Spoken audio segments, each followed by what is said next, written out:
Hi, I'm Powerpuff Amy, and I like to stream on Twitch. I go live Tuesdays and Thursdays from 5 p.m. to 7 p.m., so come check me out. I will take you through the steps that I had to go through to get ready to go to Korea and what it was like my first night and first day there. You will also get to see my best sister since 2009. And I say this because she's been like my little sister since 2009 because I watched her grow up and we watched each other grow up. And she is just so amazing, and she let me stay with her, and I was like really grateful because I kind of didn't know what I was doing. It was my first time traveling by myself, so and she kind of helped ease the process of traveling and trying to show me around her city and also around Seoul and trying to show me a good time. So I'm gonna take you on. So first things first, I had to book my trip. I booked it through Expedia about 5 months in advance, and I booked it in March, and the trip was at the end of July, beginning of August, so about 5 months. And it was actually very decently priced. It was about $1,200 in total after like taxes and everything. After booking my trip, I had to apply for the KETA Korean Electronic Travel Authorization. It has all your personal information on there. That's why I'm not showing you the whole thing. Like your birthday, your name, your passport number, stuff you're not supposed to give out. And then I had to get my COVID immunizations all up to date, which I had to get my third booster, which was fine.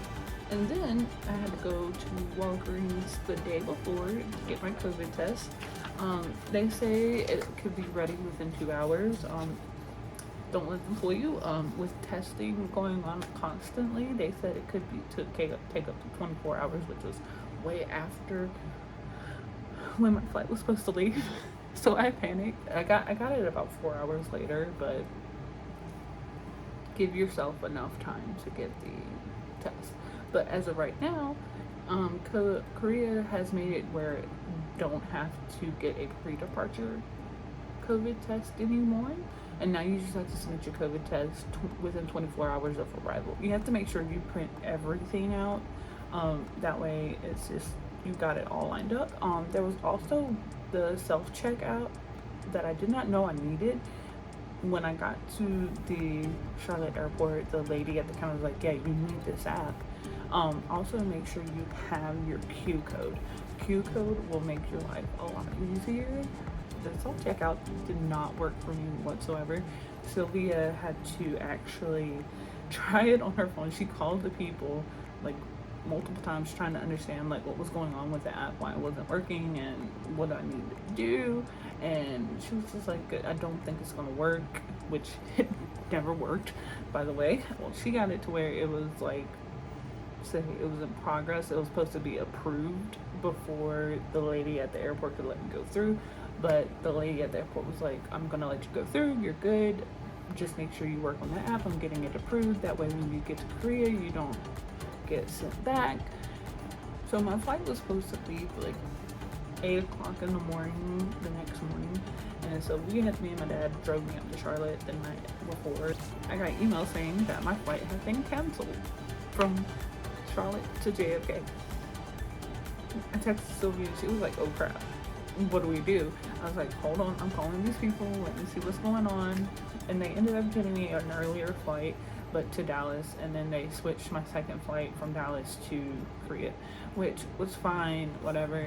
I just didn't want to be scared like that. First strike was the COVID test saying 2 hours, and it was supposed to be like 24 hours. And then the second strike was getting my flight canceled. And then the third strike was the self-checkout at the airport. So after all that, I got through the airport. I made it to my gate within 15 minutes of departure. And like, I know everybody around me was just like, this girl needs to calm down. And then we get on the flight from Dallas to Seoul, and it was a really nice flight. It was actually really smooth. I sat next to this lovely little family. They were so sweet. The mom was trying to take care of their child, and I accidentally made myself a babysitter for her because whenever she would need to get up, I was like always constantly awake because I can't sleep on planes anymore for some reason. So I would help her out if she needed to go to the bathroom. I'll watch her baby. Her baby was so cute. Anyway, so I helped her out and she kept thanking me, and I was like, oh no, it's okay, because traveling with kids is really hard. So I wanted to show that I was like, I'm not trying to be ungrateful or anything. I wanted to be helpful. I wanted to be friendly. So going through customs was actually easier going into like the airport. They tell you where you need to go, what you need to do. Before you get off the airplane, they give you this form that I guess the health declaration form. You're supposed to give them the information of where you're going, who you're going to stay with, your phone number. Have you had a COVID test? Have you traveled outside the country? Right? If you have the Q code already, they have a line that you go through, and if you don't have the Q code, you go through a separate line. You need to go, you go to your first stop, and they're like, oh, do you have Q code? They scan it for you. I had mine on my phone. He was like, okay, scan it, and then he gave me a sticker on the back of my passport, and then told me to go on my way, and told me where I needed to go next. I went to the next lady. She was like, okay, you need to remove your mask, because in the airport you still have to wear your face mask, and like most of the places there, like if you go inside buildings, you have to wear a face mask. The next place tells you pull your face mask down, you're gonna scan your fingers, like they make you scan your fingerprint, and then they scan your passport, so they have it linked together within the government, and they take a picture of your face. I looked rough. Let me tell you, I looked rough. I got my luggage, went through declarations, and then I was done. The thing that made me laugh the most is that I did not need the Korean self-checkout. The final step that I did take is I got a Korean SIM card, which you can actually pre-purchase before you get there, and you can have it for like so many days. I did mine for 10 days, even though I was only going to be there for 7. It makes it a whole lot easier. After getting my Korean SIM card, I have to get a COVID test, which you can do at the airport and go across the street to get the testing done. And it's about 80,000 won. Have you carry around this form with you in the little building, and they take all this information about you. It also has a timetable of when you can get when to expect your results, which didn't take as long as it said it was going to, and which was really, really nice. Where you get your results, you actually have to submit it through the Q code place or the Q code website where you got your Q code from, and it tells you how to submit it. For that, I got a taxi to my friend's apartment, and it was not much longer after that I got my results, which were negative, and so we went out after I took a shower and got something to eat.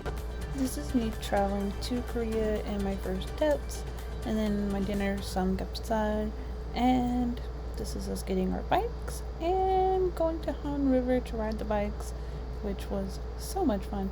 But I'm gonna stop talking now, so enjoy the video.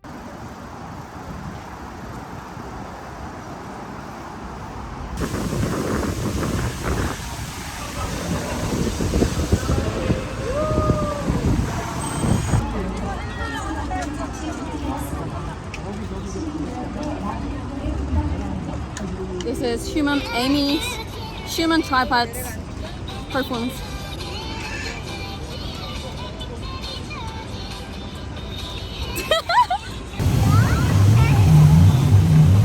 They have so many audience. This is us going back up the treacherous hill to her apartment after getting some late night groceries after leaving Han River. And this is a beautiful view from her apartment. And I muted the video because I was breathing heavily after that walk up that hill. And this is us going up the hill to go to a train station. We were heading to Dongdaemun DDP Park, and here you have to share the roads with the cars and mopeds. And then there was this random mosque, which I thought was cool, a random bar. There were a lot of random bars, which I saw in Itaewon. That was kind of cool. I didn't venture to any of them. This was us on the subway going to Dongdaemun, and then this is us transferring to the next line to go to DDP.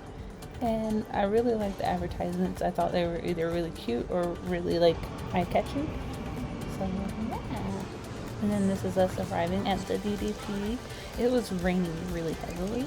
And so we ended up going into the travel center or tourist center. And I really like the heart on the stairs. And here's Sylvia. She's having a behind the scenes of filming a TikTok. And then I also had this Tim Burton exhibit I ended up going to, but not that day. It was actually another day that I went to the exhibit, which I couldn't film any of it because it was not, you weren't allowed to. I got fussed at. And then we went into the cow store where we took pictures with all the little characters in there. And this is me trying to read Hangul, which didn't work out too well. I was really intrigued by the flashing green lights at the crosswalks. And this is us going to Tteokbokki Street, which has a bunch of different restaurants of just for tteokbokki. And the one we ended up going to was Harmone. And this is the inside of the restaurant. And this is the food. It looks so delicious. It was so delicious. It's so good. I really want some more now. And then this is me trying to catch all the different art. And then this is us leaving Tteokbokki Street. And the one restaurant on the side ended up being super packed because they were filming something or something had been filmed there. And this is us getting back on the bus and her telling me how to like scan the thing and leaving the DDP. And then you have to scan again when you're getting off the bus. That way they don't keep charging you, I guess. And then that was a very famous market. I really liked this statue of the boy. I thought it was really cool. I don't know what it was for. I didn't read the plaque for it. And this is another market. A lot of stuff was closed because of all the rain. They wouldn't gotten much business, so they closed everything down for the day. And then we left the area altogether to go to a friend's house for some chicken and beer and played a game about drawing different scenes. And then we called it a night and headed back to her apartment in the rain, where she started telling me about this area that was closer to her apartment before we went back up the bad hill. There's buildings here like UN Village and Hanamdo Hill, 9 the Hanam, 9-1 Hanam. So thank you for watching. If you really enjoyed this video, subscribe and I will see you for day 2. Thank you for watching. Bye.